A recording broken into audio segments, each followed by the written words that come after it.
first session of the International Development Select Committee.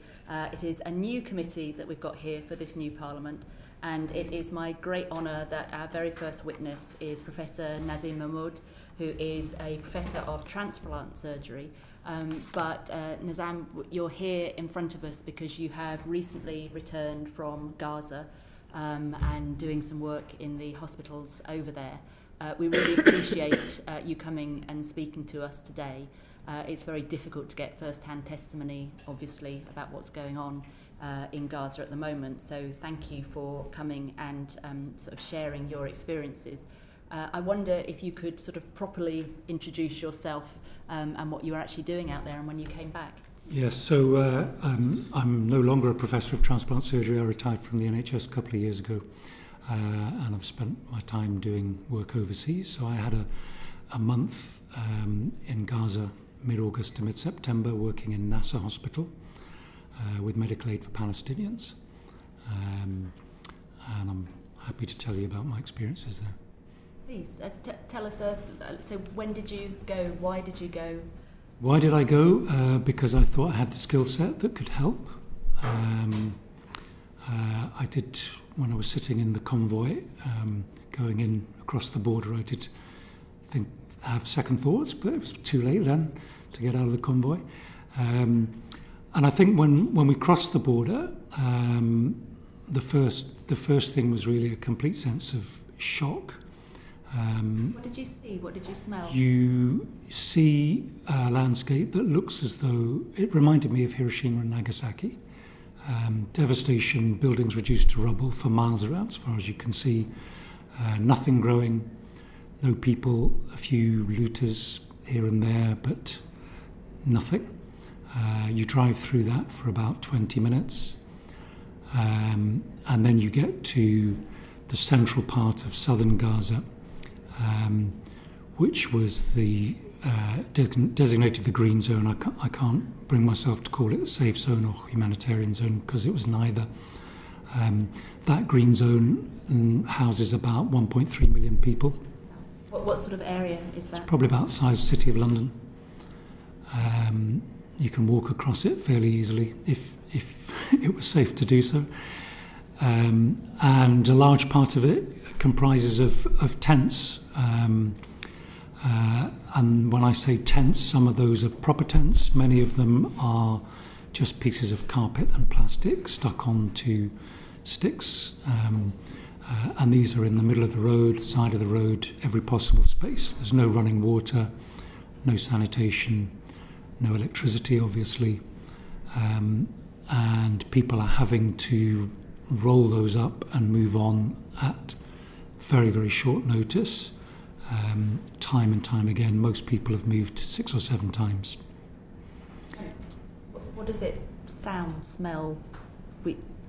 Well, the sound is mainly of 2 things. One is drones, so there's constant drones. And the drones existed before October last year. It's been a feature of Palestinian life for some time. But now the drones inspire fear, I think, and they inspired fear in me. And when I used to debate about sleeping outside on the stairs or inside in this very crowded hot room, part of that decision was whether the drones had the ability to pick me off when I was on the stairs. They identify you? Sorry? Identify you? No, shoot me. So that's what they do. Those drones are surveillance drones, but they are also drones that shoot people regularly. And I can tell you more about some of the people I've operated on who experienced that. So you have this constant whine, which is very psychologically very affecting because it represents danger and it's constantly there. And the other sound that you hear are bombs, which were going off every hour or 2 throughout the month that I was there. And we spent the whole month in the hospital. We deemed it not safe to travel. And we were aware that there was a curfew, so we wanted to be in the hospital if casualties arrived at night. We did have a guest house. We didn't want to stay there partly because of the travel, but also because one of the MAP guest houses had been bombed in January of this year. So we stayed in the hospital, and a missile strike or an artillery shell would explode in the vicinity and the whole building would shake. Windows would rattle. You would look out the window or run outside to see how close it was. It was a constant feature of life. We felt we were relatively safe because we thought it's unlikely there'll be a direct strike on the hospital. But for those 1.3, 1.4 million people in that green zone, they were constantly being bombed day and night. And what I think I found particularly disturbing was that a bomb would drop maybe on a crowded, tented area, and then the drones would come down and... Please take your time. We're incredibly grateful that you're making the time to be here today, and I can only imagine just how it has impacted you and will continue to impact you.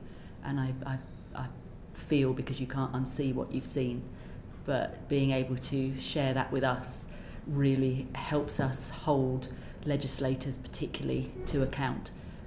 So we do appreciate the time that you're making for us today. Thank you. So the drones would come down and pick off civilians, children, and we had description after description. This is not, an occasional thing. This was day after day after day, operating on children who would say, I was lying on the ground after a bomb had dropped, and this quadcopter came down and hovered over me and shot me. And that's clearly a deliberate act, and it was a persistent act, persistent targeting of civilians day after day. We had 1 or 2 mass casualty incidents every day, and that meant 10 to 20 dead, 20 to 40 seriously injured. Now, a hospital like Guy's, where I used to work, Guy's and St Thomas's, might get 1 or 2 a year. We had 1 or 2 a day. And 60 to 70% of the people we treated were women and children. I'm sorry to do this, draw you a little. You say children. I wonder if you could tell us sort of the ages of the children. And you say that they said that they were lying on the ground from a bomb shock. Do you believe them? Oh, yeah. Absolutely. I mean, a 7-year-old's not going to make up a story. We're talking little children, yeah. not late teens. Well, from the majority of the children who were casualties were young children, but we had casualties in their teens, we had women in their 30s, and it was a very consistent story. And the story would be given as soon as they came into the emergency department. So I have absolutely no reason to doubt this. And the bullets that the drones fire are these small cuboid pellets, and I fished a number of those out of the abdomen of small children. I think the youngest I operated on was a 3-year-old who had a major injury to the artery in her neck, and we used the last shunt, which is a device you use to bypass the artery in the neck to keep supplying blood to the brain. We used the last one in the hospital because those kinds of things are just not available. She died about 3 or 4 days later from infection. You believe it was deliberate targeting of civilians? Absolutely, there's absolutely no question in my mind, and it's been the experience of so many healthcare workers who've documented it time and time and time again. But my personal experience and those of my colleagues this was clearly persistent, deliberate targeting of civilians. And I've worked in a number of conflict zones in different parts of the world. I was there at the time of the Rwandan genocide. I've never seen anything on this scale, ever. And That was also the view of all the experienced colleagues that I worked with. One of the surgeons in my team had been to Ukraine 5 times and said, this is 10 times worse. Normally in a conflict zone, you would have a front line, you'd have fighting going on between 2 sets of forces, and you might get some civilians injured in that exchange. There doesn't seem to be a front line. There just seems to be 1.4 million people trapped, they can't leave, and having bombs dropped on them on a daily basis, and then drones coming in and shooting them. And there's plenty of evidence out there from Israeli soldiers that that's what's going on. But we saw it, we saw the results of it. Thank you. Laura. You talked about a child dying of an infection that was caught. We know that supplies getting in are extremely limited, less now than they have been in the past. Can you talk a bit about the challenges that you face because of the lack of supplies? How does that manifest itself when you're trying to do your medical work? Yeah, I mean, so I remember one Saturday night operating on an 8-year-old who was bleeding to death, and I asked for a swab, and they said, no more swabs.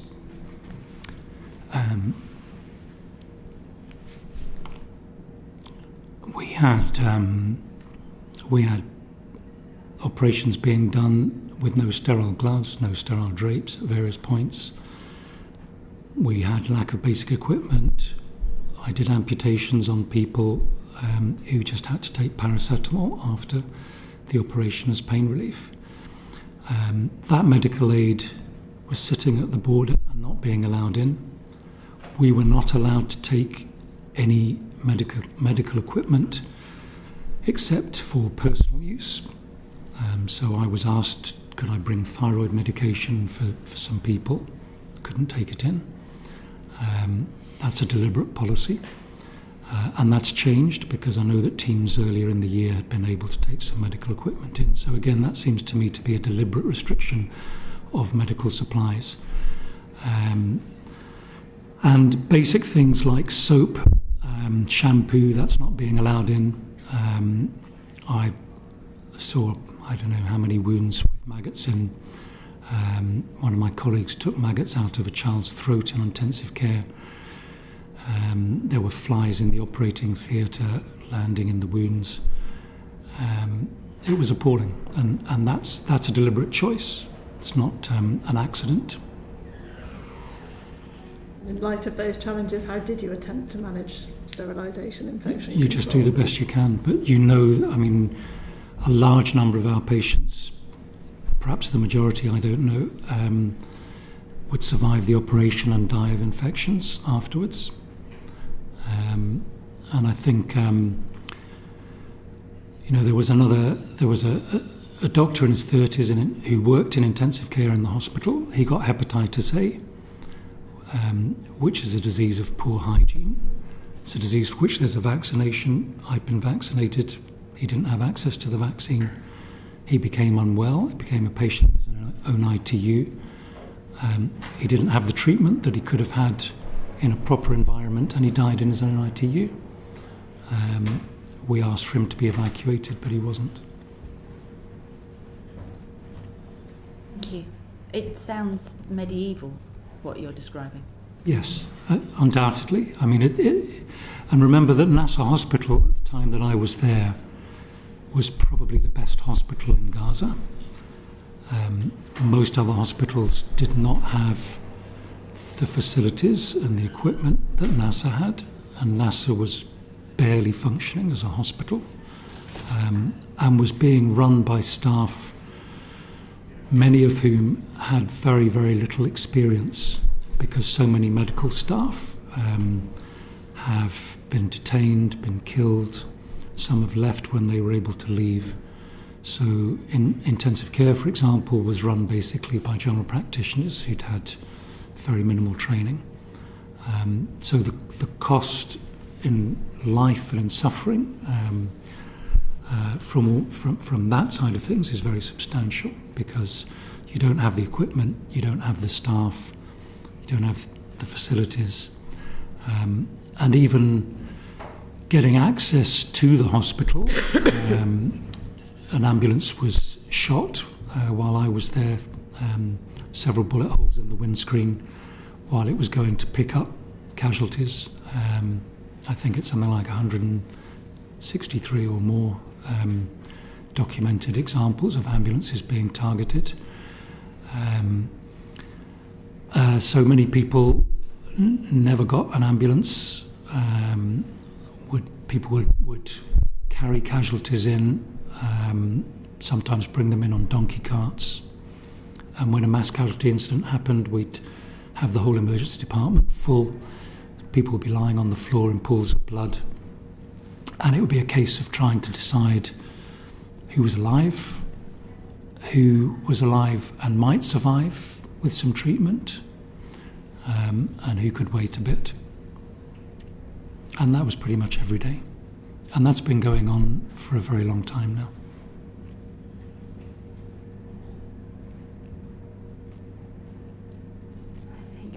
Sorry, the information you're giving is throwing us, but we're glad that you're giving it to us. Alice?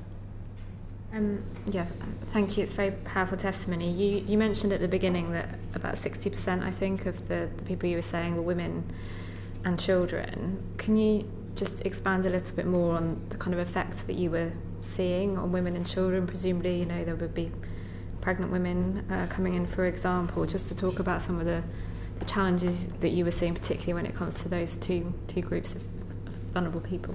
Yeah, I mean, I wouldn't want to be pregnant in Gaza at the moment. We didn't deal directly with women giving birth. That was dealt with elsewhere, so I didn't have experience of that. But you would have people with blast injuries, abdominal injuries, chest injuries, limbs blown off, head injuries. We saw a number of children with sniper injuries to the head, single shot to the head, no other injuries. So clearly deliberately targeted by Israeli snipers. And yeah, that was day after day. Maybe just ask a follow-up question in terms of, the horrendous things you're describing, drone targeting, snipers, as you just mentioned. How was that kind of, in terms of what you were seeing happening, how was that kind of, was there a way to kind of bring some of that together in the same way that you're sharing this evidence with us here now? Was that shared back on the ground in different ways with different people? Do you mean with people in Gaza? Yeah. You mean how is it documented? Or? Yeah, how's it documented, yeah, if it's possible to do that. It's not really. I mean, the emergency department is chaos most of the time. Yeah. There's no, I mean, there are no medical notes anymore. There'll be literally little scraps of paper that people would write something on saying, had an amputation, come back in a week on discharge. That was the extent. There were, I think they documented the admissions, but collecting detailed statistics about causes of the particular trauma is difficult. I think, sorry, just to say one other thing, I think as you probably know, there's been a letter from 32 doctors and nurses from the UK who wrote to the Prime Minister back in September. They'd all worked in Gaza, some of them overlapped with me, and 99 in the US who wrote to Biden in October, saying exactly the same things. This is not a surprise. This is something that senior politicians, I'm sure, are well aware of. Just additional question on this. What was the balance that you were seeing between people whose injuries and suffering was caused directly by the conflict, e.g. bullets, bombs, shrapnel and so on, versus disease, hunger and other types of illness, affected by living in those conditions. Yeah, so there were a lot of people with those problems. As a surgeon, I only kind of saw them peripherally coming through. So we would, on a daily basis, there'd be several people coming to the emergency department, for example, with diabetic ketoacidosis. So these would be diabetics who didn't have access to insulin, and then they would develop a diabetic coma. So you have to go back to the 30s and 40s in this country for that to happen. Insulin needs to be kept in a fridge. If you're living in a tent, how do you store it? How do you even get hold of it? So there were lots of those examples. Colleagues who were working in primary care were describing huge amounts of infectious disease, particularly amongst children. We certainly saw malnourished children, and I think that's just getting worse and worse and worse now. And then, of course, there are all the other normal conditions, if you like.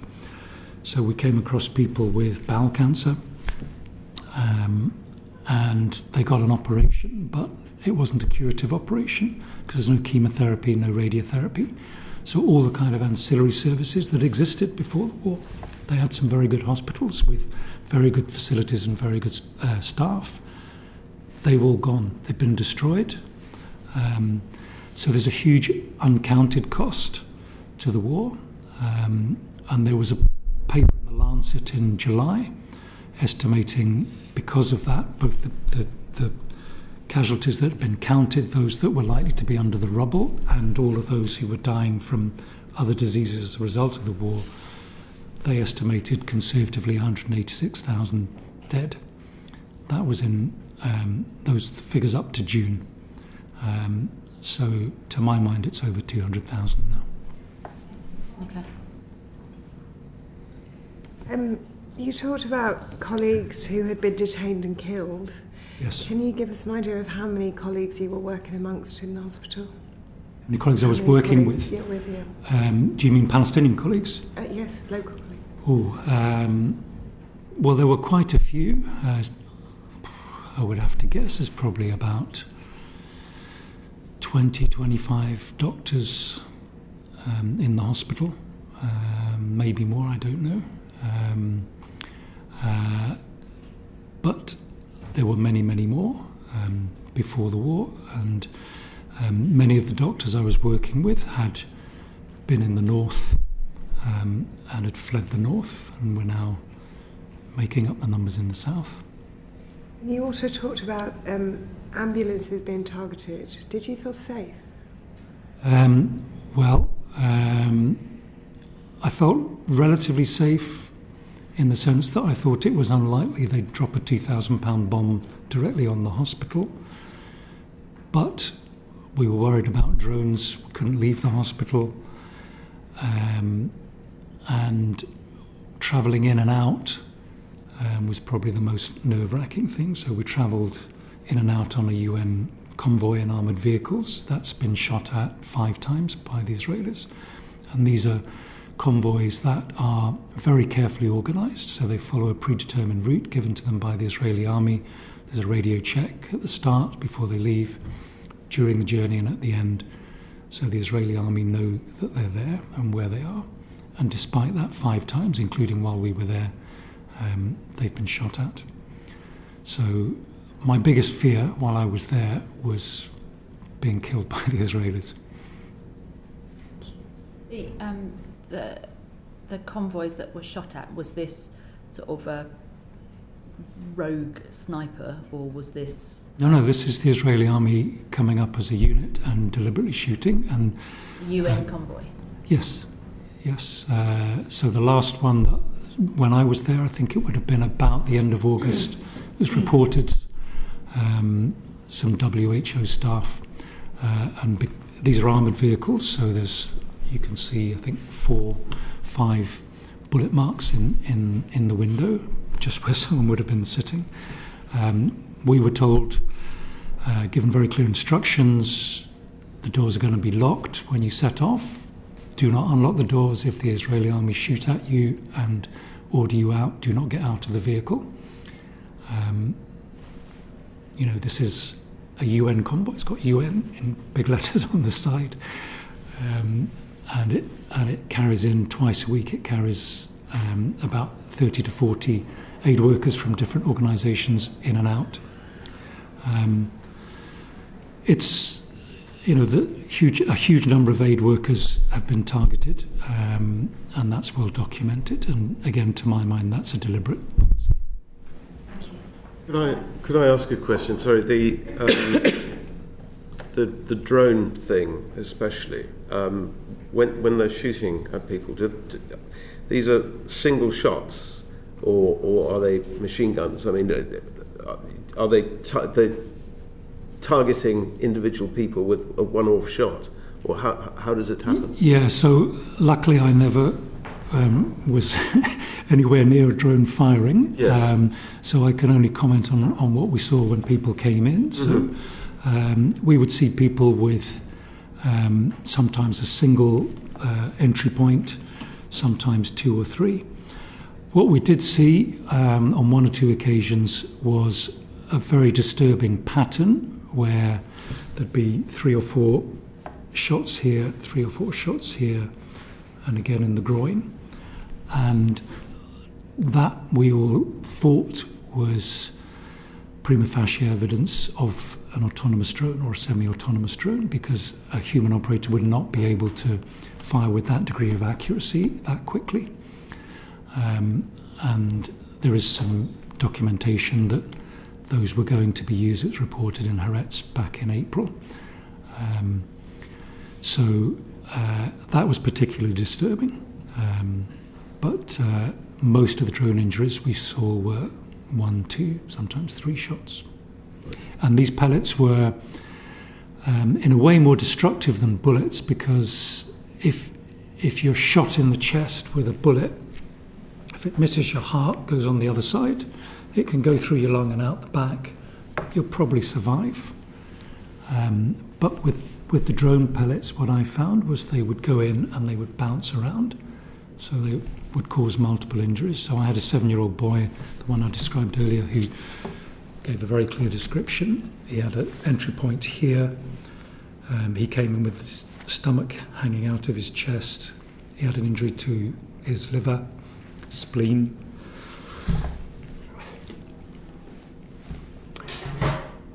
Bowel, arteries. So quite extensive destruction from a single entry point. And he survived that and went out a week later. Whether he's still alive, I don't know. Thank you for trying. Gordon. Thank you very much, Nizam, for coming in front of the committee. It's incredibly valuable to hear your testimony, and I have to say, in the 4 months I've been an MP, I don't think I've heard anything as harrowing as what you're describing. So, really appreciate you coming in front of us. I wondered, and I realise this is a difficult question to answer, if you could try and give an estimation of how many lives could be saved, protected, by aid that is currently sitting at the border crossing. What is the difference on the ground? Do you feel that could make with aid that is literally being stopped? It can make a huge difference. Huge difference. I mean, I've never been in a conflict area where medical aid has been restricted to that extent. I mean, it's not allowing supplies in, bombing healthcare facilities, attacking ambulances, killing healthcare workers. If all of that didn't happen, then tens of thousands of lives would be saved. And I would think that any army that is engaged in a war has a responsibility to the civilian population on both sides. And I'm seeing the opposite there. I could ask a follow-up question on that. From your experience and your colleagues' experience working in other conflict zones, I mean, how different is this to, you gave even the example of Ukraine, and how different is it from a normal conflict zone in terms of the medical? Completely different in every respect. And, I think that was a recurring theme from everybody, from people working for the UN, WHO, doctors, everybody. The International Committee of the Red Cross were there, with a field hospital. Most of the time in a conflict zone, the civilian population can move, they can get away from it. They may have to walk a long distance, they may have to suffer doing that. But, it's the equivalent of just putting a blockade around the city of London, saying you can't leave, and then dropping bombs month after month, and then closing down all the healthcare facilities. That's what's happening. And it's astonishing that it's continuing. I mean, we all found that it was beyond belief that this could continue. Do you regard what you saw as genocide?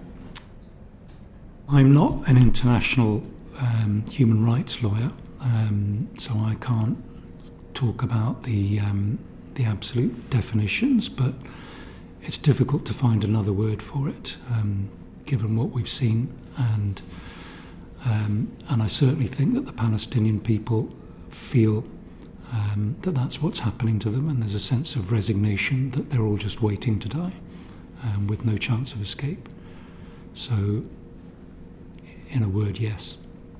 The Israelis would say that they're dropping leaflets warning people to move to different areas, so it's not targeted at civilians. What are your thoughts on that? Well, I think there's two things. First of all, the green zone, supposedly they're not targeting, so most of our casualties were from the green zone, and many of them had no evacuation, no warning at all, just a bomb would just drop. We had a vehicle blown up 5 metres from the emergency department in the main street. We certainly didn't get any warning, and if I'd been crossing the road to buy something, that would have been the end of me.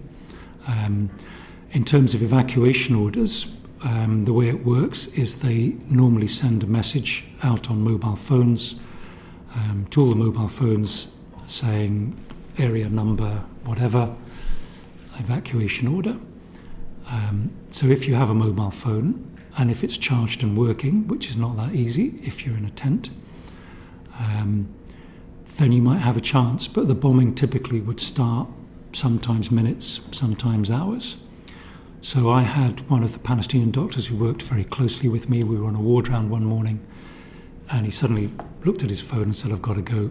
And he ran out the hospital, ran to find his the tent where his wife, his 2 young children, the youngest was 1.5, and his father were living, and they had to pack up the tent and walk for miles to find somewhere else, all the while thinking at any moment we may have a bomb dropped on us. And that's the day-to-day reality of life for all those people.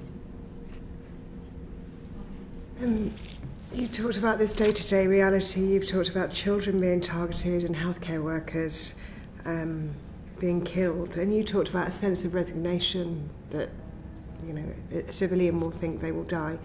Can you give us a sense of what they think about the international community, or do they think at all about what we could do? They were very pleased to hear that I'd spoken to some MPs last week. When I messaged the colleagues there and said, "This is what I'm doing," and I said, "Don't know if it'll make much difference," and they said, "Well, small steps." I think they feel abandoned by the international community. They feel, some of them still hope that something might happen.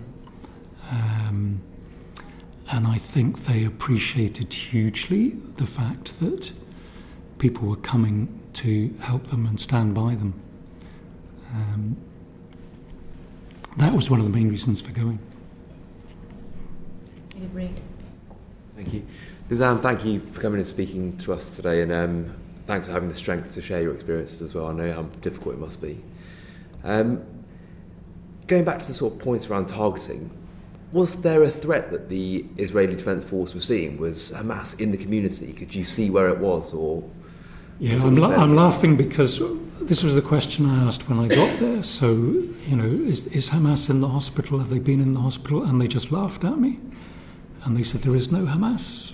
There's a few fighters hiding in tunnels. There's no Hamas. There never was any Hamas in the hospital. Everybody hates Hamas. And, we never saw any evidence in the street, in the hospital. As I say, I've been in conflict zones before. Normally, if fighters come in, they come in with guns. They come in with their friends with guns. We never saw any of that. We were allowed to go wherever we wanted in the hospital.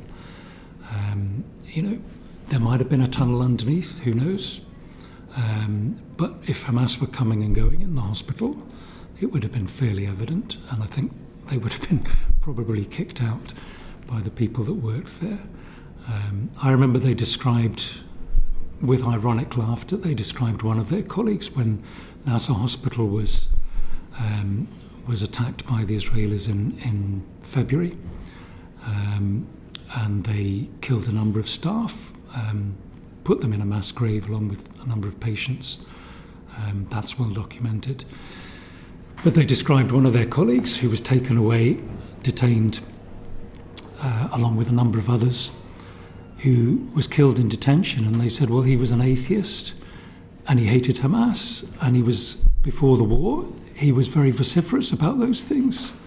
He just thought Islam was stupid, and he thought Hamas was stupid, and they took him away and killed him.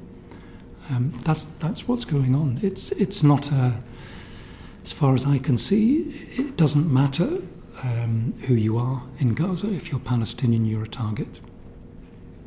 Thank you. David and then Noah. Thank you, Professor. It follows on from what Laura was asking you and what Gordon was asking you, but on the subject of medical supplies, what would you say in the circumstances is the highest need, the highest priority in terms of the particular types of medical supplies that need to get in at this point? Well, basic medical supplies, so adequate things like gauze swabs, gowns, gloves, antibiotics, painkillers, all those basic things. Those are absolutely essential, but beyond that, you need all of the other ancillary things. You need catheters to put into people. You need specialist imaging techniques and so on.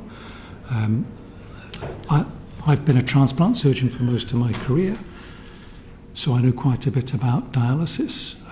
I used to look every morning on the balcony where our accommodation was in the hospital. I would look across to a building which had been the new dialysis centre built by Kuwaitis, as I understand it. And you can see that building's 100 metres away, burnt out. No shell damage, no bullet holes. There was no fight, no firefight there. The Israelis went in and burnt it out. So now they have 6 or 7 dialysis machines, essentially for the whole of southern Gaza. And if you have kidney failure and you don't have dialysis, you die. So, to my mind, that's just not acceptable. Thank you, Nizam, for sharing these really harrowing experiences. Do you have a sense on the point of being targeted as medical professionals? And you spoke about the information that the defence forces have. I mean, what in your mind did you ever get a sense of any of the motivation behind some of these attacks, or is that very far away and distant for you? Well, in terms of targeting foreign aid workers, so for example, bombing of the MAP guest house in January, one of the surgeons who was with me was there at the time, and a missile landed just within the grounds in front of the house at 6 a.m. in the morning. Some people were injured, luckily nobody was killed. All of those guest houses are in the Israeli Army's computers. They are designated as safe houses.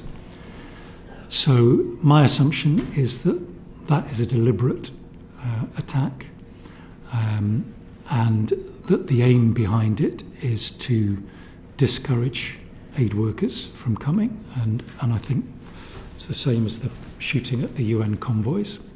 In terms of attacking hospitals and ambulances and so on, to my mind it can't be anything other than collective punishment. It's just a consistent attempt to essentially wipe out a large part of the population. And I think the other theme that comes through again and again when you talk to people is the humiliation, the aggression. So I was operating on one young girl one night who died not long afterwards, and I can't even begin to describe her injuries. But when I'd finished operating on her, an ophthalmologist was trying to take out her left eye, which was just pulp. And he was a lovely, gentle man, maybe 5 years older than me. And he was, while he was working, he was just saying, yeah, when they came in February, they got all of us who were still here, they put our hands behind our backs, tied them up, put a hood over our heads, made us stand for 10 hours, beat us, cursed us in Arabic, humiliated us. And then some were taken away, some were killed, some were detained, some were released. We had a medical student who worked with us who described how the women had all been lined up and been told to strip down to their underwear and made to stand for hours like that, which is deeply, deeply humiliating, particularly in that culture. And then when they told her she could go, they wouldn't give her her clothes back, so she had to run through the streets like that, which for her was extremely traumatic. So there's a consistent theme of attack, humiliation, aggression against people who are simply trying to do their job, to try and help people in the worst possible circumstances. You said they did this to the medics. Who? The Israeli army. Sorry, Laura, last question. You were in Gaza hospital, I think you Yes. said. The situation in North Gaza is getting a lot of attention now, more attention now, for how awful it is. Did you have any contact with medical professionals trying to work in the north of the country? And no, only in the sense that I think there was a group of Jordanian doctors sharing the accommodation with us, and 3 of them said we're going to try and get into the north, and they got turned back at essentially a border now, and weren't allowed in. That was in August, when things were nothing like they are now. Very last question. Yeah, just in terms of going back to children and the effect on children, in terms of medical evacuations of children and other conflicts, you have seen that in terms of children being able to be sent elsewhere for treatment. Was that something that was you advocating for in the hospital you're working on? Did you see it happen? And if it didn't, do you think that is something that could be pushed further? I don't think it's a solution. So there are a tiny, tiny number of people who get evacuated for medical care. If you were to do it in terms of need, it would be thousands going every month, literally. Because what's not picked up by a lot of the statistics is children who've had both legs blown off, people who've got ongoing problems as a result. When I left, the WHO was trying to construct a tented area within the hospital grounds just to deal with constructing prosthetic limbs for people who'd lost limbs in the war. It's a huge, huge number. And of course, one of the acronyms that is now used in Gaza is Wounded Child, No Surviving Family. You have so many children who come in as a result of a missile strike, and all their relatives have been killed. And then eventually somebody pitches up and says, I'm a cousin. I managed to come from a different part of Gaza. But what's happening to the children is appalling. Professor Nizam, I cannot tell you my gratitude and the gratitude of the committee for both you coming here today, but for the work that you've done. And if you could express our deep thanks to your colleagues who are doing the same work day in, day out, we would be very grateful. And please assure them that you have spoken to us, but we have also heard, and we will do all that we can to act on your very profound testimony. We'll make sure that it's heard for everybody that is in a position to make changes on this horrific situation that you've described so eloquently to us. Thank you so much for your time. I do appreciate it. Thank you. Thank you.